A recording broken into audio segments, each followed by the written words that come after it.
भारतीय communist party Nagpur जिला council ने 1 अप्रैल 2026 को जिलाधिकारी डॉक्टर विपिन ईटनकर को एक ज्ञापन सौंपा। ज्ञापन में बताया गया कि पार्टी के अनुषंगिक संगठन महाराष्ट्र राज्य लाल बावटा खेत मजदूर यूनियन और महाराष्ट्र राज्य किसान सभा ने 15 मार्च से 13 अप्रैल 2026 तक राज्य स्तर पर ग्रामीण मेहनत कर जनता के सवालों पर जन जागरण एवं हस्ताक्षर अभियान चलाया। इस अभियान के माध्यम से ग्रामीण मजदूर, किसान और कारीगर महिलाओं की मांगों में शामिल है। मनरेगा कानून को मूल रूप से बहाल करना, जॉब कार्ड धारकों को साल में 100 दिन का काम सुनिश्चित करना और प्रति मजदूर 700 रुपए दैनिक मजदूरी देना, वनाधिकार कानून में बिना शर्त जमीन पट्टे देना, जरूरतमंद परिवारों को 5 लाख मूल्य का आवास और भूमि प्रदान करना, वरिष्ठ नागरिकों को 500 रुपए मासिक पेंशन, लाडली बहन योजना की अनावश्यक शर्तें हटाना जैसी अनेक मांगे शामिल है। ज्ञापन नागपुर जिला सहसचिव गजानन घोड़े, महाराष्ट्र राज्य सहसचिव श्याम काले, अखिल भारतीय किसान सभा के जिला सचिव जलीम शेख और वसंत मुंत्रेने द्वारा प्रस्तुत किया गया।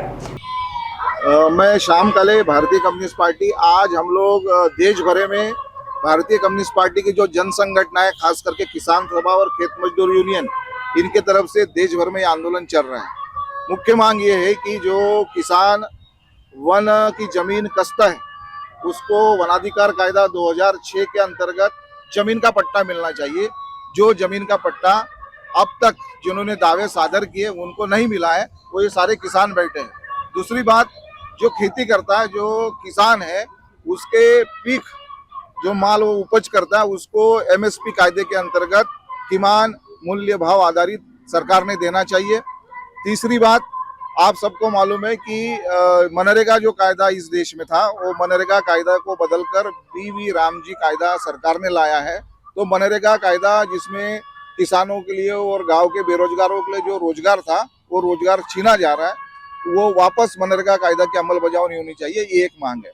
खास करके आप लोगों को मालूम होगा कि नागपुर जिले में जो हमारे जंगल को लग के गांव है, रामटेक होगा, पारसोनी होगा या फिर सावनेर होगा, वहाँ बहुत सारे किसानों ने खेती की जमीन जंगल के अंदर वो कस रहे और सालों से कस रहे, पीढ़ी पीढ़ी दर कस रहे, तो उनको उसके पट्टे मिलना चाहिए। ये मांग को लेकर आज हम ये आंदोलन कर रहे हैं। आप किसानों के उपज को भी भाव मिलना चाहिए, इस बात के लिए कहा है, मांग कर रहे हैं। अगर सरकार जो है पहले जो भाव मिलता था उससे भी कम भाव अभी मिल रहा है, उस बारे में क्या कहेंगे? तो हम तो इसका विरोध कर रहे हैं। जो अमेरिका के साथ में केंद्र सरकार ने जो ट्रेड डील किया है, इसके मातहत भारत का किसान ये मरने वाला है और हम सरकार की, केंद्र सरकार की इस नीति का विरोध कर रहे हैं और सरकार को आगाह कर रहे हैं कि सरकार ने जो नीतियां अपनाई है वो नीतियां अगर सरकार वापस नहीं लेगी तो ये किसान है। आपको मालूम होगा कि 13 महीने दिल्ली के सरहद पर इसी किसान ने मोदी को उसके जो 4 काले कानून लाया था किसानों के लिए, वो वापस लेने के लिए बाध्य किया। वापस किसान उस आंदोलन की ओर जाएगा और सरकार को ये कदम वापस लेने पड़ेगी। आपका दोनों कुछ भी। आपका नाम क्या है, आप बताइए। आप आंदोलन में बैठे, क्यों बैठे, क्या कारण है आपके, क्या मांग है आपकी? हम लोग, आपका नाम? मैं जमील शेख, अखिल भारतीय किसान सभा, और हम लोग इस मांग को लेके बैठे हैं कि ये जबरन जोत के पट्टे जो जंगल लगत की जमीन पे जो रखे है उन लोगों के साथ उनको जमीन वन हक का पट्टे मिलने को होना, और वहाँ झोपड़पट्टी जो बैठी है, झोपड़पट्टी का जो एरिया है वहाँ पर गांव में, उनको उनके पट्टे मिलने को ना, उनको स्थायी उनको वो पट्टे मिलने को ना।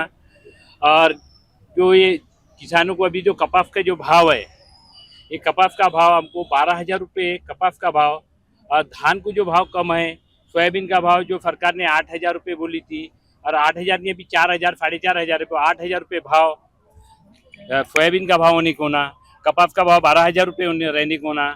और जो ये अभी जो अमेरिका से जो ये किया है करार, ये रद्द होने को ना। हाँ, और किसानों को उसके ये एमएसपी के हिसाब से उसको भाव मिलने को ना, उसको कपास को, और हर चीज़ को किसानों की हर चीज़ को तुवल हो, दाल हो, हर चीज़ को उसका भाव मिलने को।